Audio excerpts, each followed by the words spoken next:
Hi hello ನಮಸ್ಕಾರ ಎಲ್ರಿಗೂ ಮನೆಮದ್ದು ಯೂಟ್ಯೂಬ್ ಚಾನಲ್ಗೆ ಎಲ್ಲರಿಗೂ ಸ್ವಾಗತ.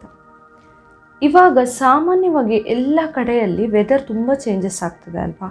ಒಂದು ಸ್ವಲ್ಪ ಹೊತ್ತು ಬಿಸಿಲಿದ್ರೆ ಇನ್ನೊಂದು ಸ್ವಲ್ಪ ಹೊತ್ತಿಗೆ ಮಳೆ ಬರುತ್ತೆ, ಚಳಿ ಕೂಡ ಸ್ಟಾರ್ಟ್ ಆಗುತ್ತೆ. ಸೊ ಈ ಥರ ವೆದರ್ ವೇರಿ ಆಗ್ತಾ ಇದ್ದಾಗ ತುಂಬ ಜನರನ್ನು ಅಥವಾ ನಾರ್ಮಲ್ ಆಗಿ ಎಲ್ಲರನ್ನ ಕಾಡುವಂತಹ ಸಮಸ್ಯೆ ಅಂತ ಹೇಳಿದರೆ ಶೀತ, ಕೆಮ್ಮು, ಕಫ ಇದೆಲ್ಲವೂ ಕೂಡ. ಸೊ ಇದಕ್ಕೆ ನಾವು ದಿನ ಏನು ಬರ್ತಾ ಇರುತ್ತೆ, ಇದಕ್ಕೆ ಪ್ರತಿ ಸರಿ ನಮಗೆ ಹಾಸ್ಪಿಟಲಿಗೆ ಹೋಗೋದು ಅಥವಾ ಮೆಡಿಸಿನ್ ತೊಗೊಳ್ಳೋದು ಕೆಲವು ಸರಿ ಆಗದೇ ಇರಬಹುದು ಅಥವಾ ಹೋಗೋಕ್ಕಾಗದೇ ಇರುವಂಥ ಸಿಚುವೇಶನ್ ಕೂಡ ಇರಬಹುದು. ಸೊ ಅದಕ್ಕೆ ನಾನು ಇವತ್ತೊಂದು ಸಿಂಪಲ್ ಮನೆಮದ್ದನ್ನು ಹೇಳ್ತಾ ಇದ್ದೀನಿ. ಶೀತ, ಕೆಮ್ಮು, ಕಫ ಎಲ್ಲವನ್ನ ಕಡಿಮೆ ಮಾಡ್ಕೊಳ್ಳೋದಕ್ಕೆ ತುಂಬ ಸಿಂಪಲ್ಲಾಗಿ ಮಾಡುವಂತಹ ಮನೆಮದ್ದು. ಯಾವುದು ಆ ಮನೆಮದ್ದು ಅಂತ ತಿಳ್ಕೊಬೇಕಂತ ಹೇಳಿದರೆ ವಿಡಿಯೋನ ಸ್ವಲ್ಪ ಕೂಡ ಮಿಸ್ ಮಾಡದೆ ಪೂರ್ತಿ ನೋಡಿ. ಹಾಗೆ ನೀವು ಯಾರಾದರೂ ಇನ್ನೂ ನನ್ನ ಚಾನಲ್ನ ಸಬ್ಸ್ಕ್ರೈಬ್ ಮಾಡಿಲ್ಲ ಆದರೆ ಪ್ಲೀಸ್ ಮನೆಮದ್ದು ಯೂಟ್ಯೂಬ್ ಚಾನಲ್ನ ಸಬ್ಸ್ಕ್ರೈಬ್ ಮಾಡಿ, ಹಾಗೆ ವಿಡಿಯೋನ ಲೈಕ್ ಮಾಡಿ, ಹಾಗೆ ಶೇರ್ ಮಾಡಿ. ಇವಾಗ ಪದೇ ಪದೇ ಚೇಂಜ್ ಆಗ್ತಾ ಇರೋ ವೆದರಿಂದ ತುಂಬ ಜನರಿಗೆ ಕಾಡ್ತಾ ಇರೋದು ಕೋಲ್ಡ್, ಕಾಫ್ ಎಲ್ಲ ಅಲ್ವಾ. ಶೀತ, ಕೆಮ್ಮು, ಕಫ, ಜ್ವರ ಎಲ್ಲ ಕೂಡ ಕಾಡ್ತಾ ಇರುತ್ತೆ, ಗಂಟ್ಲು ನೋವು ಎಲ್ಲದು. ಸೊ ಇವತ್ತು ನಾನು ಅದಕ್ಕೆ ಎಲ್ಲದಕ್ಕೂ ಒಂದು ಸಿಂಪಲ್ ಮನೆಮದ್ದನ್ನು ಹೇಳ್ತಾ ಇದ್ದೀನಿ. ಎಸ್ಪೆಷಲಿ ಶೀತ, ಕೆಮ್ಮು, ಕಫಕ್ಕೆ ಇದಕ್ಕೆ 1 ಇಂಚ್ ಆಗುವಷ್ಟು ಹಸಿ ಶುಂಠಿ ಬೇಕಾಗುತ್ತೆ.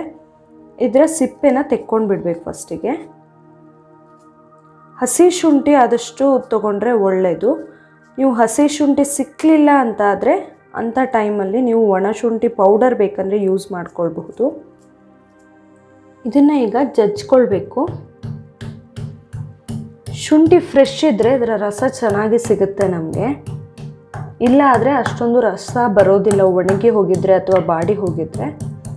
ಇದನ್ನ ಚೆನ್ನಾಗಿ ಜಜ್ಕೊಂಡು ಬಿಡಬೇಕು. ಇದರ ರಸ ಹಿಂಡಬೇಕಾಗತ್ತೆ ನಾವು. ಸೊ ರಸ ಹಿಂಡೋಕೆ ಬರುವಷ್ಟು ಜಜ್ಕೊಳ್ಬೇಕು.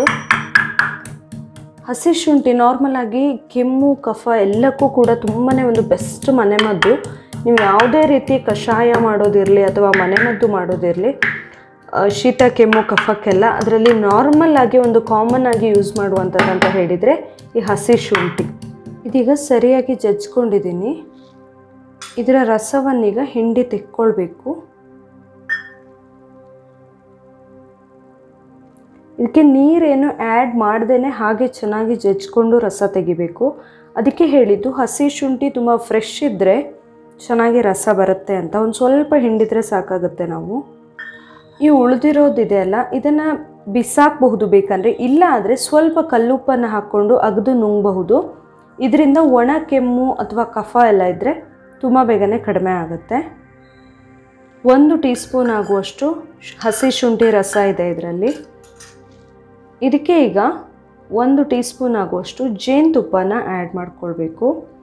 ಜೇನುತುಪ್ಪ ಇನ್ ಕೇಸ್ ಕೆಮ್ಮು ಇದ್ದರೆ ಹಾಗೆ ಕಫ ಕರಗಿಸೋಕ್ಕೆಲ್ಲ ತುಂಬಾ ಹೆಲ್ಪ್ ಆಗುತ್ತೆ. ಶುಂಠಿ ರಸ ಎಷ್ಟಿದೆ ಅಷ್ಟೇ ಪ್ರಮಾಣದಲ್ಲಿ ಜೇನುತುಪ್ಪನೂ ತೊಗೊಳ್ಬೇಕು. ಇದಕ್ಕೆ ಈಗ 1 ಪಿಂಚ್ ಆಗುವಷ್ಟು ಕಾಳುಮೆಣಸಿನ ಪುಡಿನ ಹಾಕ್ಕೊಳ್ತಾ ಇದ್ದೀನಿ. ಕಾಳುಮೆಣಸು ಕೆಮ್ಮು ಇದ್ದರೆ ತುಂಬಾ ಹೆಲ್ಪ್ ಮಾಡುತ್ತೆ ಕಡಿಮೆ ಮಾಡ್ಕೊಳ್ಳೋದಕ್ಕೆ. ಇದು ಮೂರನ್ನು ಚೆನ್ನಾಗಿ ಮಿಕ್ಸ್ ಮಾಡ್ಕೊಳ್ಬೇಕು. ಕಾಳುಮೆಣಸಿನ ಪೌಡ್ರ್ ಜಾಸ್ತಿ ಹಾಕಿದರೆ ತುಂಬ ಖಾರ ಆಗಬಹುದು. ಯಾಕಂದರೆ ಹಸಿ ಶುಂಠಿ ಆಲ್ರೆಡಿ ತುಂಬ ಖಾರ ಇರುತ್ತೆ, ಅದ್ರ ಜೊತೆ ಕಾಳುಮೆಣಸು ಮಿಕ್ಸ್ ಆದರೆ ಸಿಕ್ಕಾಪಟ್ಟೆ ಖಾರ ಆಗಿಬಿಡುತ್ತೆ. ಮಕ್ಕಳಿಗೆಲ್ಲ ಕೊಡೋದಿದ್ರೆ ತುಂಬಾ ಕಷ್ಟ ಆಗುತ್ತೆ. ಇದನ್ನು ಖಾಲಿ ಹೊಟ್ಟೆಯಲ್ಲಿ ಅಷ್ಟೊಂದು ತೊಗೊಳ್ಳೋದು ಬೇಡ ಅನಿಸುತ್ತೆ. ನೀವು ದಿನದ ಯಾವ ಟೈಮಲ್ಲಾದರೂ ತೊಗೊಳ್ಬಹುದು. ಊಟ ಎಲ್ಲ ಆದಮೇಲೆ ತೊಗೊಳ್ಬಹುದು, ಯಾಕಂದರೆ ಹೊಟ್ಟೆಯಲ್ಲಿ ಉರಿ ಬರಬಹುದು ಇದು ಖಾರ ಇರೋದ್ರಿಂದ. ಇದಿಷ್ಟನ್ನು ಒಂದೇ ಸಾರಿಗೆ ತೊಗೊಂಡು ಬಿಡಬಹುದು. ಮಕ್ಕಳಿಗಾದರೆ ಒಂದು ಅರ್ಧ ಟೀ ಸ್ಪೂನ್ ಆಗುವಷ್ಟು ಕೊಟ್ಟರೆ ಸಾಕಾಗುತ್ತೆ, ಜಾಸ್ತಿ ಬೇಡ ಆಗುತ್ತೆ, ತುಂಬ ಖಾರ ಆಗಿಬಿಡುತ್ತೆ ಆಮೇಲೆ. ಸೊ ಶೀತ, ಕೆಮ್ಮು, ಕಫ ನಾರ್ಮಲ್ ಆಗಿ ಇವಾಗಿನ ಸೀಸನ್ನಲ್ಲಿ ಕಾಡ್ತಾ ಇರುವಂತಹ ಸಮಸ್ಯೆ. ಸೊ ಅದನ್ನು ಕಡಿಮೆ ಮಾಡ್ಕೊಳ್ಳೋದಕ್ಕೆ ಈ ಮನೆಮದ್ದು ತುಂಬಾ ಹೆಲ್ಪ್ ಆಗುವಂಥದ್ದು. ಈ ಮನೆಮದ್ದು ನಿಮಗೆ ಇಷ್ಟ ಆಗಿದ್ದರೆ ಪ್ಲೀಸ್ ನನ್ನ ಮನೆಮದ್ದು ಯೂಟ್ಯೂಬ್ ಚಾನಲ್ನ ಸಬ್ಸ್ಕ್ರೈಬ್ ಮಾಡಿ, ಹಾಗೆ ವಿಡಿಯೋನ ಲೈಕ್ ಮಾಡಿ, ಹಾಗೆ ಶೇರ್ ಮಾಡಿ. ನಾಳೆ ಇನ್ನೊಂದು ಹೊಸ ವಿಡಿಯೋದೊಂದಿಗೆ ಮತ್ತೆ ಬರ್ತೀನಿ. Thank you.